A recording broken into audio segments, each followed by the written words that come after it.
How did you decide the style of the dress, the fabric, the dimensions? Definitely that was not a coincidence. I knew it had to be red because I wanted it to be taken notice of. So I think red is a colour that you can't ignore. You know, if you walk into a room wearing red, everyone's going to look. Sure. And it has lots of connotations to do with strong emotions like anger and love and passion. Yes. So it was a strong message. Popping colour. Exactly, exactly. I wanted it to be taken seriously and noticed. So which piece did you start first 13 years ago? The first piece, can I stand up? Yes, yes, sure. Was created by Palestinian refugees in Lebanon. And it's these shoulder panels on each side, and it's in tiny, tiny cross stitch. Ah, yes, this is Palestinian embroidery. Yes, exactly. Yes, that was the first piece you started with. Yes, then we had some pieces in England on the back. I don't know if people can see the back. So this dripping piece down the back, which was done in Manchester in England. And then also these flowers here were done in London. This is traditional British embroidery. Yeah, very Baroque, old school. Yeah. Oh my God. And the fabric? Is silk dupion. So it's a type of silk, and it's very thin, but it's also very, very strong. So it's been perfect, actually. Yes, yes. You said more than 353 women? So 346 women and 7 men have worked on the dress. Oh, okay. Yeah. Acceptable. Yeah.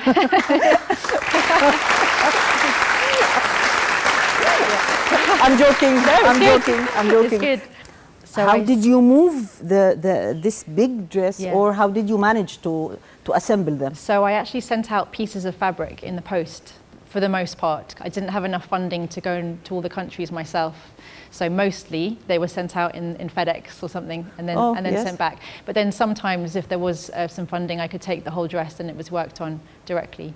So you send one piece? Yes, then I put it into the skirt. But I've actually taken the skirt to pieces 4 times over the years, because sometimes something would come back and it was like, oh, that's not going to work there, I have to rearrange it again. So take it all to pieces and then build it all up again. Would you have a seat, please? And let's continue.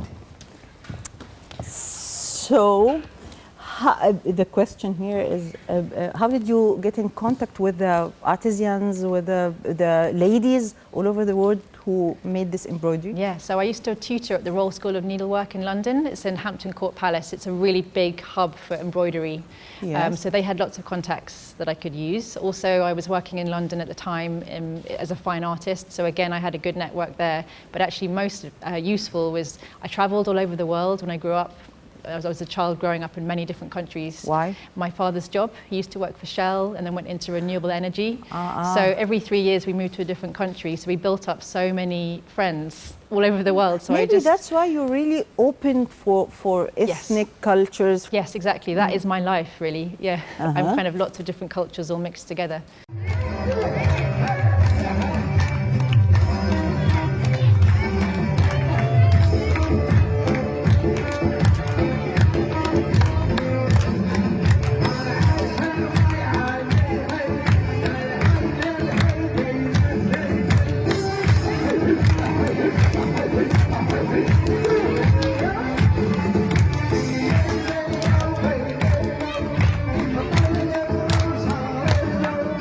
I have a friend who works for the Macca Trust in St Catherine's who knew about my work, and she said, oh, I've got the perfect community, Bedouin community called Fansina, who work in Fansina, جمعية Fansina. Yes, yeah.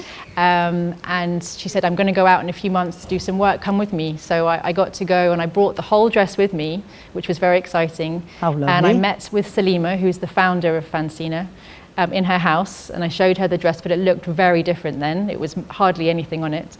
And gave her a huge piece. It was 4 meters by 2 meters. And the commission employed 50 women for a month to work on it. It's the largest piece by far. 50 Egyptian women worked on this piece, yes? Exactly. Where is the Sinai work? It's all over. Most of this whole rim here, the trim, is all done in Sinai. And then also, الكرانيش دي عليها شغل السينا. Also, the panel here and a panel the other side. So they do lots of beautiful beadwork. The sleeve here, this one, this Fansina. Yes. And then the whole back panel. This whole piece here. It's not only one part. Lots and lots.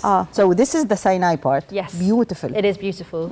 And they are very inspired by the flora and fauna, like the flowers on the mountains near where they live. So they take inspiration and make all these lovely motifs. We have a beautiful panel here from Australia. It was created by 24 women, and it celebrates the country. It's the finest work on the dress. So you've got coral reef here. Very tiny. Very tiny, yeah. And the kangaroos, and this is Ayers Rock. A piece of art independently. Exactly, You know? yeah. Each one really is like that, yeah. Yes. This is Japan here. This is a very powerful one. This is created in DR Congo in Africa. Congo. And it's widows of war have created this. And they're being supported to help rebuild their lives with embroidery. And they're being trained in embroidery by a Belgian lady who does these beautiful textiles. How deep that is. Yeah. This is very touching. It is. They are the widows of the Congolian soldiers. So these are women that have lost husbands and their children and their houses, everything. And they're gathered together and taught embroidery and supported through this beautiful work. And she asked the ladies to each write a word that best summed up how embroidery has changed their lives and how this work has made them heal and feel better. We've got peace and love, solidarity, trust. Liberty. It's very, very beautiful. Very beautiful. This popping one? Yes, Colombia. Oh, yes. It shows the colors, the very vibrant composition. Yeah. This is Pakistan. This is a lady who lives in Pakistan and in the US, and she's also referenced the red dress coming from England. So it's like her idea of all the different cultures that have come together for her in doing this piece. And this is the, do you say kurta, I think you say? What? This traditional Pakistani dress. It's called a kurta. اللبس التقليدي الباكستاني. And this seems like a native Indian? Yes, exactly. An Inuit lady from the Northern Territories in Canada called Shirley, and she's referenced lots of different motifs from her childhood and done this really lovely medicine wheel in the centre. It's very, very subtle detailing, but it's very, very beautiful. Yes. And she's written strong and free. Yes. Yeah. Yes. What else? I mean, there are plenty of beautiful stories here. We've got Kenya here. This one pops out. So this was done by the Kenyan Embroiderers Guild, and each lady created their own motif, their own lady, celebrating the colour and culture of Kenya. It's beautiful. This one here is refugees from Kosovo. So they are now back in their hometown of Podiev, rebuilding their lives, but they've created this beautiful panel all in white with a poem that is reflections of war and everything that they lost, and now coming back together and healing.